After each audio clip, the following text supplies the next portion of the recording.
আসসালামু আলাইকুম। আমার আজকের রেসিপি কাসুন্দি দিয়ে পেয়ারা মাখানো। তো কাসুন্দি দিয়ে পেয়ারা মাখানোর জন্য এখানে আমি দুটো পেয়ারা নিয়েছি, একটু বড় সাইজের, একটু ধুয়ে পরিষ্কার করে নিয়েছি, এবং এর সাথে নিয়েছি কাসুন্দি, বিট লবণ, চিনি, নর্মাল লবণ আমরা যেটা খাই সেটা, এবং দুটো শুকনো মরিচ। এটা কাঁচামরিচ দিয়েও ভালো লাগবে, তবে শুকনো মরিচেরটা কিন্তু বেটার। এটার টেস্ট অনেক আলাদা, কারণ আমরা বাইরে স্কুল কলেজের গেটে যে মামারা নিয়ে বসে তারা কিন্তু এই শুকনো মরিচের গুঁড়োটাই দেয়। এর কারণ হলো যেটা টেস্ট অনেক বেটার হয়। আচ্ছা, তো এখন পেয়ারাগুলোকে আমি ছোট ছোট টুকরো করে কেটে নিচ্ছি। সবগুলো সাইডে একটু সরিয়ে নিই। খুবই মজার একটি রেসিপি। তো স্কুল কলেজের গেটে এটা কিন্তু প্রায়ই আমরা খেয়েছি। যারা স্কুল কলেজে পড়াশোনা শেষ করেছি আমরা, তারা কিন্তু এই খাবারটা এখন আর খেতে পাই না, তাই বাসায় আমরা এটা নিজেরাই তৈরি করে খেতে পারি ইচ্ছে করলে। খুবই সহজ।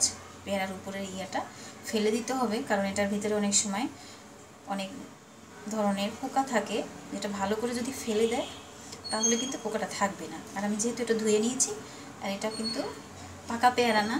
এই পেয়ারাটা আপনারা হয়তো দেখলে বুঝতে পারবেন যেটা কিন্তু পাকা না, জাস্ট কাঁচা পেয়ারা, কাঁচার থেকে একটু বেশি ইয়া। এই পেয়ারাটা দিয়ে কিন্তু এই কাসুন্দি দিয়ে মাখানো খুবই মজা হয়।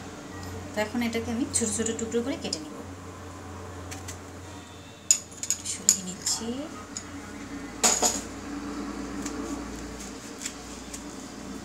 বেশ শক্ত, হাতের চাপ দিয়ে তারপরে কাটতে হবে।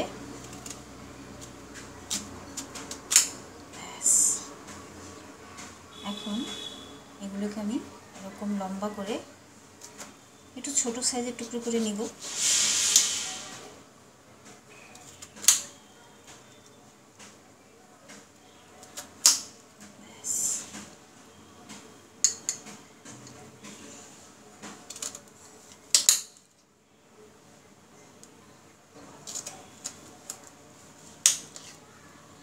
আমি কিন্তু পেয়ারার ছিকলাটা ফেললাম না।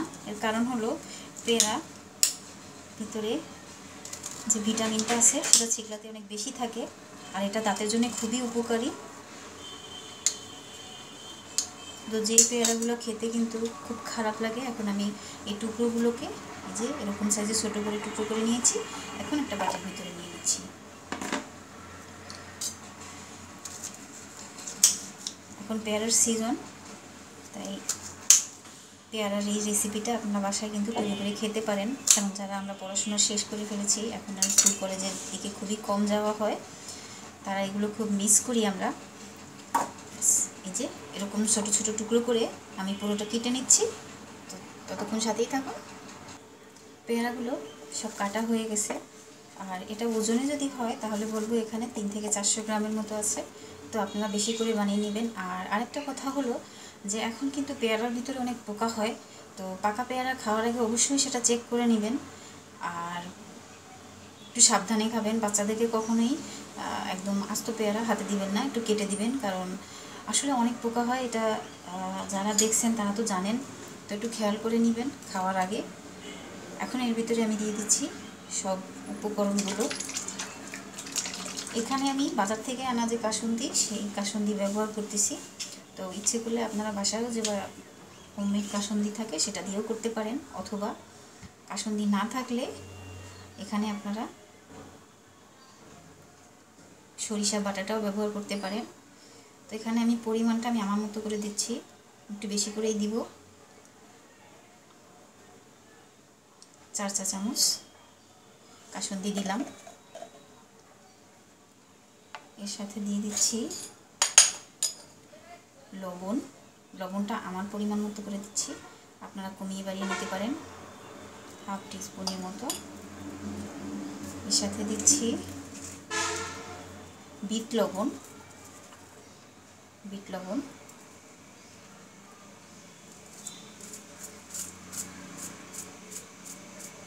এটাও 1/2 চা চামচ দিলাম। এর সাথে দিব সামান্য একটু চিনি।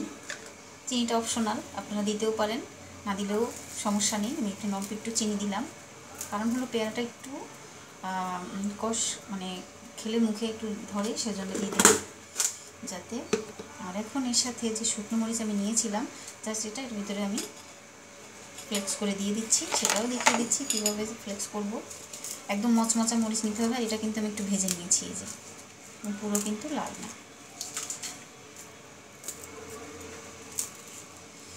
ঝালটা আপনাদের মতো কমিয়ে বাড়িয়ে নেবেন। যদি বাচ্চাদেরকে দেন খেতে তাহলে সেক্ষেত্রে কিন্তু ঝালটা কমিয়ে দিবেন, আর যদি বাচ্চারা ঝাল খেতে পছন্দ না করে সেক্ষেত্রে ঝালটা বাদ দিয়ে দিতে পারেন।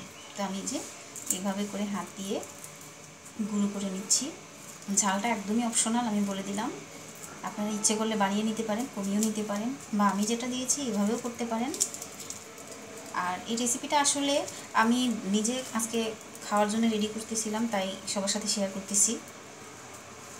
আর এখন পেয়ারার সিজন, তাই চিন্তা করলাম যে একটা করে ফেলি এবং সবাইকে বলি যে আপনারাও খান বাসায়। পেয়ারা খাওয়া কিন্তু খুবই ভালো, দাঁতের জন্যে খুবই উপকারী একটি ফল। তো আমরা অনেকে এই বিষয়গুলো গুরুত্ব দিই না। তো হয়ে গেল আমার চিলি ফ্লেক্স। এখন এর ভিতরে আমি দিয়ে দিচ্ছি পেয়ারার ভিতরে। Wow, nice flavour, yummy. এখন জাস্ট এভাবে করে একটু মাখিয়ে নেব, হাত দিয়ে মাখাতে পারলে ভালো। আর আমি এখানে সরিষার তেল দিব না, যদি আপনারা চান সেক্ষেত্রে আপনারা কিন্তু সরিষার তেল দিতে পারেন। তো আমি সরিষার তেলটা এখানে ইউজ করতেছি না। তো হয়ে গেল, খুবই সহজ, ইজি এবং টেস্টি। স্কুল কলেজের গেটে আমরা যখনই ছুটি হতো বা ছুটির আগে ঢোকার আগে একবার অন্তত দেখতাম মামারা কি নিয়ে আসছে। সে যাই বলি, মামা ডাকি, আঙ্কেল ডাকি। এখনকার যুগে তো মামাই ডাকা হয়, আমাদের যুগে তো মামা ডাকা হতো না। বলতাম গিয়ে যে পেয়ারার আচার দেন বা পেয়ারা মাখানো, এভাবে করেই খেতাম। তো হয়ে গেল আমার কাসুন্দি দিয়ে। Wow, yummy. আমি একটা খেয়ে বলছি, কাউকে দিতে পারতেছি না, খুবই ইয়াম্মি হয়েছে। অসাম, না খেলে মিস করবেন। সো ইয়ামি, কাসুন্দির টেস্ট সো নাইস। আমি কি বলবো, আপনারা বাসায় বানিয়ে খাবেন। আমি কাউকে দিতে পারতেছি না বলে sorry sorry sorry sorry sorry sorry guys. Okay, তো হয়ে গেল। তো এটা বানিয়ে বেশি সময় রাখবেন না, সাথে সাথে খেয়ে ফেলবেন, নাহলে কিন্তু পানি ছেড়ে দিবে। আর লবণ আছে, লবণ এবং ঝাল এবং কাসুন্দির যে ফ্লেভার, ওয়াও, কি বলবো। যাই হোক, আপনারা এভাবে বাসায় তৈরি করে খাবেন। কেমন হয়েছে আমাকে অবশ্যই কমেন্ট করে জানাবেন। আর যদি ভালো লাগে please guys like my video and share please. তো গাইস হয়ে গেল, এখন একটু পরিবেশন করে দেখাই। তো স্কুল কলেজের গেটে আমরা যেভাবে খেয়েছি সেটাও দেখাচ্ছি।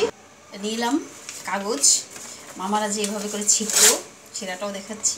জাস্ট 2 টুকরো করলাম। এখন এটার উপরে দিয়ে দিচ্ছি পেয়ারা কাসুন্দি দিয়ে মাখানো। আমার কিন্তু কোনো দোষ নাই, আমি কাউকে দিতে পারতেছি না। তো মামা তো একবারে হাতের উপরে করে দেয়। গাইস রেডি ফর পেয়ারা মাখানো, for this recipe is ready guys। এই যে